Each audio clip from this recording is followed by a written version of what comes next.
Alright, so we're down here at Halifax, Nova Scotia for this Occupy Nova Scotia event. It's the third day into it, October 17th. And we're speaking with one of the people who attended this event. What's your name? Emerson Long. Alright. So, what do you feel about the general vibe here? Well, you're going to say general vibe. I feel that people are feeling very unified, like great friends have been made. It's a very positive atmosphere. People think that they're like there's a lot to look up to here, vibe-wise, whereas intention-wise, it's everybody here has the general idea. Yes, we're looking to right the corruption that's been found within our government, that's been found within Congress. But it's been limited to that. I see really a lack of specific infrastructure within the movement. Like I said, it's a good vibe, but that's about all it is. Okay. To me, that's all I've witnessed. Okay. Do you think people are going to stay out here for much longer? How long do you predict they'll be out here for? I can see people leaving. I'm pretty sure that there's a few that will stay anyway. I'm guessing it's gonna dwindle off. My expectation of this is that it's going to die off. People are going to get cold. We live in Canada, and if no action's taken, people are just going to lose hope. Forget what they're here for if they don't already know. How do you feel about the General Assembly's format and how they... Do you think... because I've heard before arguments that in the media that concision is one way that you can, limit the facts to get out there. Just General Assemblies, it's supposed to... We're taking democracy back. Democracy is for the people, by the people. We're here removing their controlling factor and taking it back to ourselves. Now, when we do this, we have a General Assembly with our one leader, our one dictator, if you will, standing at the front. And each person, yes, is allowed to have their input, but when it comes time to actually discuss, debate, analyze, put out new ideas on the board, lay things out for people to think about, they're separating everybody into these working groups, which are responsible for the specific organization of the entire movement. So you get one leader from each working group with the one main leader, and together they come up with the plan of action. They lay out the law on what this is going to do, how we're going to make this happen. And it's left to the general public, the rest of the 99%, to decide how we're going to fundraise for food, or who's going to put on a Spider-Man costume and help people do stretches in the morning. Yeah. Group hugs, cantering, just chants that are completely irrelevant to the entire situation.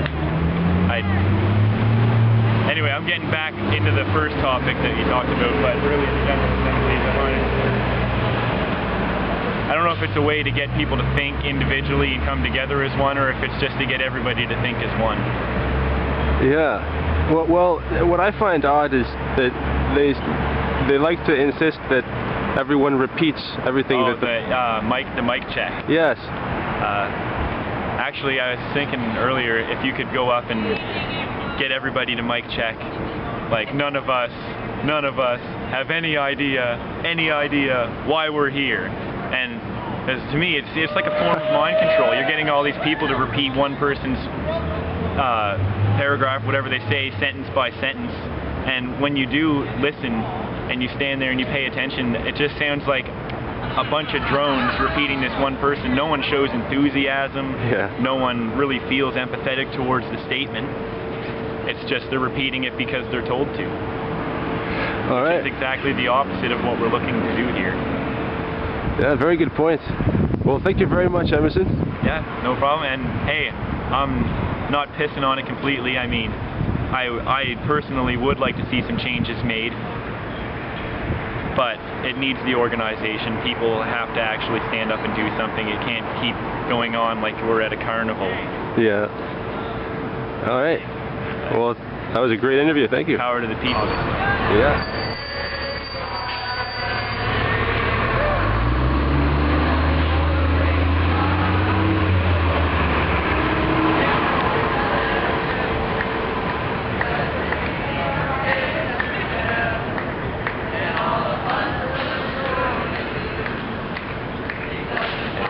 We have a prime example here. We're at the occupation in Halifax. We're occupying Nova Scotia, and we had made a previous point earlier about the General Assemblies, kind of almost like it's trying to come into a mold. And you see now we're here, and the Assembly has assembled itself into a choir of sorts, where I don't know if the microphone on the camera can pick it up, but I'm only 30 feet away, and I can't make out a word that's being said, let alone attention being drawn from the rest of the city, the community, people on the streets on either side. This is what we're saying by the mic check. This is the first time I've seen this, but just no one was informed of what was going to happen. Sheets are handed out, and people, without proofreading, no pre-knowledge of the event, just sing together what's written on this page for them. They comply with each and every demand by one specific person that's made. Every proposal that's made is a great idea, as long as everybody is here and happy together. That was just one short thing that we wanted to point out. I hear one of the guys who are doing the media there, you know, I asked him why the secrecy, you know, why he has to close the tent, you know. No, that's not right. You know what I mean? Yeah. That's no, you know, we don't have to have any secrecies here. We don't have to have any closed doors, you know, here.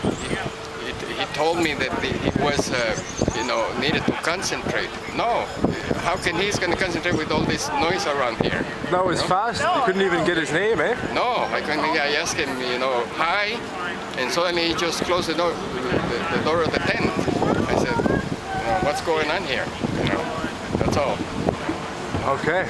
Well, thank you very much. Okay. No problem. It does limit what I can show you, and it does involve working on a computer to post things. We live in that age, you know? I know a lot of us, I don't like computers all that much. It makes me vague in the head.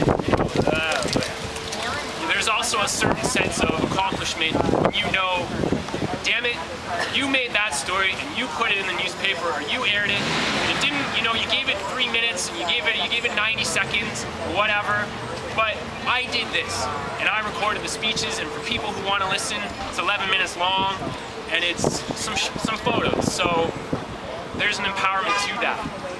Yes. I was wondering when and where you meet everyone. We'll meet here on Tuesday. I'll make sure of that we meet here this Tuesday. We'll meet here at 5. Whole group of us.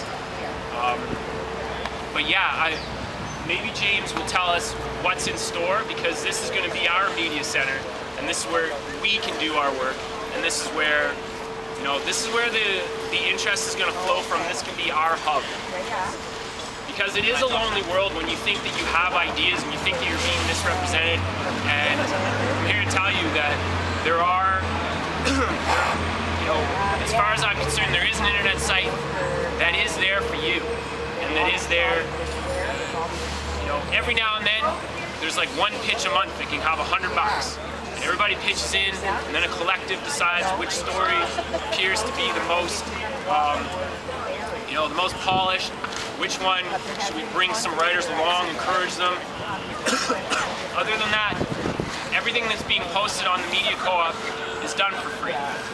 We don't take advertising. We don't get paid. It's a labor of love, but it's also empowering, and it's also your way to shape the message. And that's a responsibility that we need to take. So, James, please, I know I've called you up once or twice and then just kept talking over you. This time, thanks, James. Here's James. I am from Occupy Wall Street. I came up here as an when I left Wall Street. When I left Wall Street, there were 78 people part of the media team. So it's important to have the support because we have so much work to do in terms of, listen to Miles. He really knows what he's talking about. He's a local media activist who's been here for a long time doing this. I'm just here to support you guys in any way that I can, but they have a network in Halifax of people who've been trying to get something like this to happen for a long time, and I think it's because they've been doing that that something like this is possible. We are going to bring this event to the world, and we need help. We need citizen journalists reporting this, interviewing people, and this is going to be the brain for our media outreach. We're going to collect your videos, your photographs, anything that you have, even printed material. We're going to disseminate it through the internet, through people, runners who are going to be around passing pamphlets out to people who come by here. And it's so important that we are the ones who tell the story of what is happening here. Because if we let people who are not involved do that, the story is going to be twisted. So we have to take responsibility for taking this to the rest of the world. So please help us with it.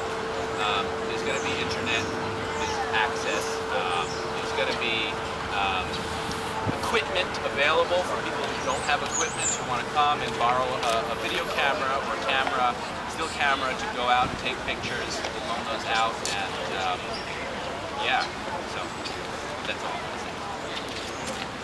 Thanks. Are there any questions?